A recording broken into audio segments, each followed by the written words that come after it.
Buenas tardes, buenos días, buenas noches,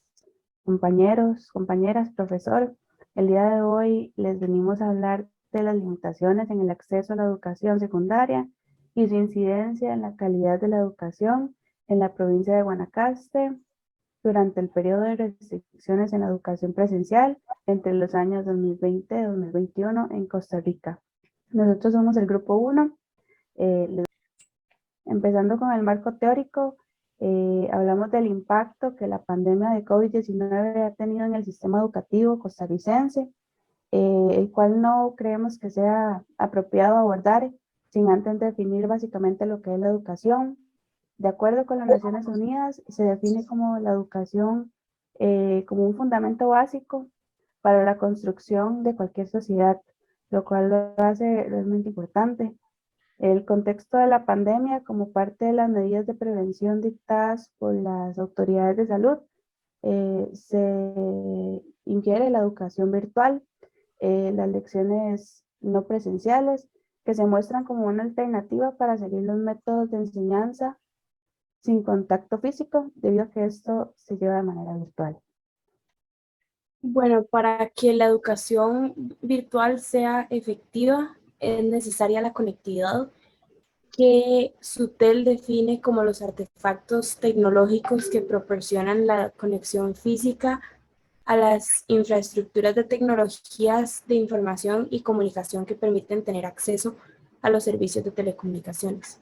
Otro concepto que se debe definir son las tecnologías de información y comunicación, que también se conocen como TIC, que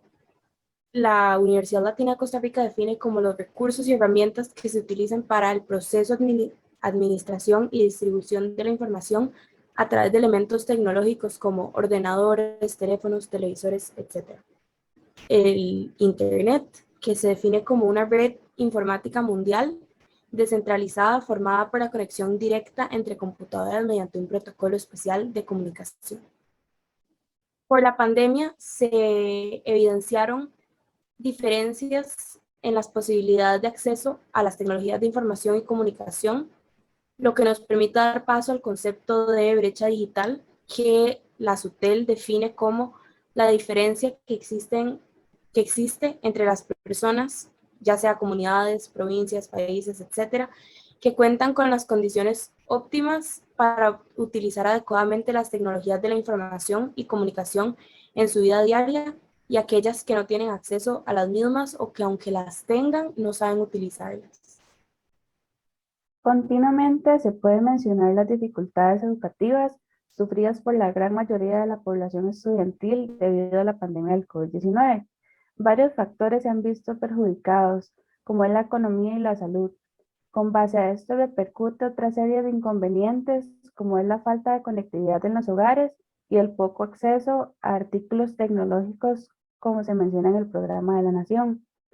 Basado en lo anterior, se discuten conceptos que son básicos para el entendimiento y la claridad del proyecto. La independencia educativa es un concepto de los más mencionados en relación a temas de la virtualidad y realidad vivida por los y las estudiantes entre los años 2020 y 2021, que se refiere al trabajo como estudiantes de ser autodidactas y aprender mucho sin apoyo de sus familiares, casi nulo, ¿verdad? Y la presencia de los demás docentes. Finalmente, la calidad de la educación es un factor que se vio afectado directamente con la modalidad de clases virtuales, debido a dos factores antes mencionados. No todos tienen las mismas condiciones para recibir su educación, lo que crea una desigualdad y una brecha de quienes tienen mejor calidad educativa que otros. Iniciemos con el marco referencial. El estudio y el artículo escrito por Zúcar y León y compañía. Se realizaron varios estudios en los que básicamente se analizó el acceso a Internet de calidad eh, en comparación entre universidades públicas y privadas, dando como resultados que las universidades privadas tenían un mayor acceso a un Internet de calidad para poder realizar y tener clases virtuales con, con completa plenitud, mientras que las universidades públicas presentaban un 60% de estudiantes que afirmaban no tener el acceso a un Internet de calidad. Continuamos con el siguiente estudio, escrito por Mohen Nájera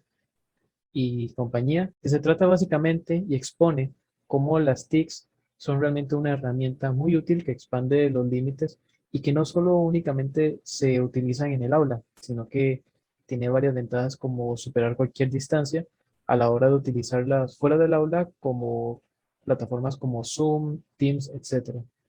Sin embargo, se notó cómo en el estudio los resultados decían que la gran desventaja era la diferencia en el acceso tanto de equipos como a Internet,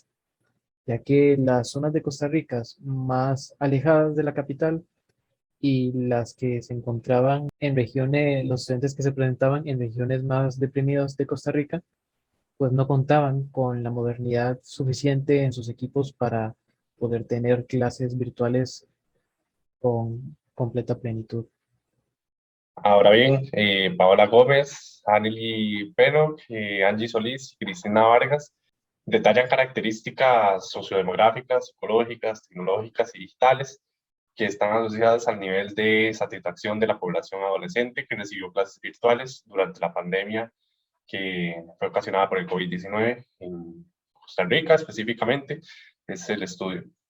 En este se puede contemplar las variables a nivel individual del entorno social inmediato y las macrosociales. La metodología que se utiliza es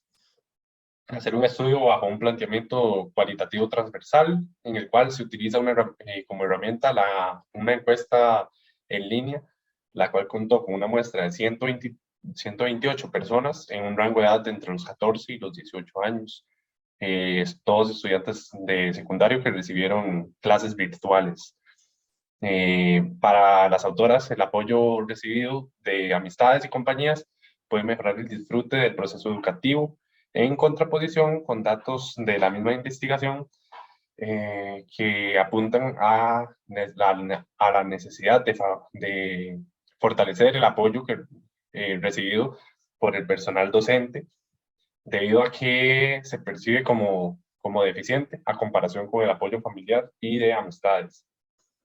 Por otra parte está el otro artículo de Sandra Velázquez y Jadis Rudias. Hacen un repaso por los acontecimientos que marcó la pandemia desde una visión antropocéntrica. Bajo esta misma se tiende a pensar que producto de la pandemia se experimentó un paro en la vida y la normalidad. Claro, se modificó drásticamente la vida de las personas y la relevancia de la tecnología que pasó a primer plano, por así decirlo. La educación migró a las aulas y ocurrió una abrupta intromisión de la vida escolar y laboral en el seno del hogar. Y en este estudio de las autoras se insta a que las comunidades académicas reflexionen sobre la situación experimentada y adopten lineamientos institucionales curriculares que se articulen en torno a la demanda social y de salud que se requieren. Hay ciertos factores por los que consideramos importante el exponer y realizar investigación sobre los efectos de la pandemia del COVID-19 en la educación, en este caso de un país latinoamericano, como lo es Colombia, que comparte un contexto similar al de nuestro país, en el que las políticas públicas no han estado enfocadas especialmente hacia la mejora de la educación, sino más bien en ataques. Somos países que nos encontramos dependientes y nuestra economía es dependiente de las grandes potencias. Entonces, es interesante realizar este tipo de comparaciones en los contextos para entender un poco mejor cómo nos afecta a los países latinoamericanos, cómo nos ha afectado la pandemia. El principal resultado que encontramos, que se encontró y que nosotros queremos rescatar, es que las brechas económicas y sociales hicieron que las familias más pobres, los niños y niñas, sufrieran las mayores consecuencias de la falta de acceso a la tecnología. Esto es muy similar a lo que encontramos con la investigación que hemos realizado en el contexto de de Guanacaste. Las diferencias en el acceso en relación con el resto de áreas, por ejemplo la GAM, es enorme. Entonces, vimos interesante esto que en las familias más pobres, que por lo general están en las zonas rurales, el acceso a la tecnología es casi nulo, además que por lo general no hay cobertura. Entonces, consideramos que este descubrimiento de esta investigación es importante ver que en nuestro país sucede lo mismo. Después, no fue posible satisfacer la mayor demanda de soporte por parte de las familias y profesores de los y las estudiantes, decayendo así la calidad de la educación para los niños y niñas más vulnerables. Acá volvemos a lo mismo. Por lo general en los hogares con más necesidades, los que son más vulnerables, no hay un espacio en el que los padres o tutores, etcétera, puedan dedicarse específicamente a esos niños, a esos adolescentes, a ayudarles, porque por lo general están trabajando, por lo general tienen muchos niños. Entonces, en el contexto de la pandemia, donde se necesita muchísimo más atención, ha sido imposible o ha sido muy deficiente. Bien, por otro lado, la autora Smelkes nos expone lo que se vivió en este periodo en el país México, donde nos cuenta que se cerraron instituciones educativas, las personas se trasladaron hacia sus casas y el gobierno y el Ministerio de Educación en ese país optaron por un sistema de semáforo que consistía en 4 colores: rojo, anaranjado, amarillo y verde, donde el rojo decía como que no podían volver a las aulas, que todavía la pandemia estaba en un punto muy alto y muy riesgoso, que podrían como reintegrarse hacia las aulas y hacia su educación presencial cuando el color del semáforo estuviera en verde. Sin embargo, 6 meses después de haber llegado la pandemia a este país, aún seguían en un color anaranjado que estaba retomando al rojo nuevamente porque los casos estaban aumentando muchísimo y era muy riesgoso tanto para los estudiantes como para el personal de los centros. Entonces, lo que optaron al ver que no mejoraba la situación fue buscar cómo implementar mensajes a través de televisores, de radios, de comunicación por internet con los estudiantes, plataformas de las universidades, de los colegios, para así poder hacer y llegar un mensaje hacia la población estudiantil y haciendo entender que este periodo de pandemia iba a ser un cambio que no se iba a saber cuánto duraría, entonces tenían que continuar con la educación. Mientras tanto, en el artículo de Jiménez, en que la educación costarricense se vio muy afectada por el COVID-19, nos menciona que en este periodo pasó que toda la población estudiantil fuera de escuelas, fuera de colegios, de universidades, migraran hacia sus hogares para empezar un proceso de virtualización que provocó muchas consecuencias negativas en muchos casos, ya que no todos contaban con computadoras para poder recibir las clases, con teléfonos o en dado caso con un buen acceso a internet para poder ingresar a las clases que daban las instituciones, por lo que él cree que la pandemia sin duda fue algo negativo para la educación. Sin embargo, también expone que los estudiantes de la Universidad Nacional de Costa Rica deben comprender todo esto y empezar a apoyar, ya que tienen muchas carreras en relación con medicina, con educación. Entonces, los instan y los invitan a ser parte del cambio que debe hacer el país y tanto los estudiantes, ¿verdad? Para mitigar un poco de los efectos que tuvo la pandemia en nuestro país. Bueno, ahora nos situamos en Guatemala. Entonces, como primer punto, tenemos que la pobreza y la desigualdad está bien marcada en Guatemala. Y esto es un factor importante porque para el equipo de investigación, ellos tenían que determinar qué áreas les daban más énfasis y accesibilidad, ya sea las zonas rurales y las zonas urbanas. En la investigación se menciona que le dieron más prioridad a las zonas urbanas porque, como lo mencioné antes, había más accesibilidad para la ayuda. Para llevar a cabo la investigación, ellos tenían que cooperar y trabajar con la Dirección Departamental de Educación del Progreso porque todo lo que era la implementación de soluciones tenía que ser validada por esta institución.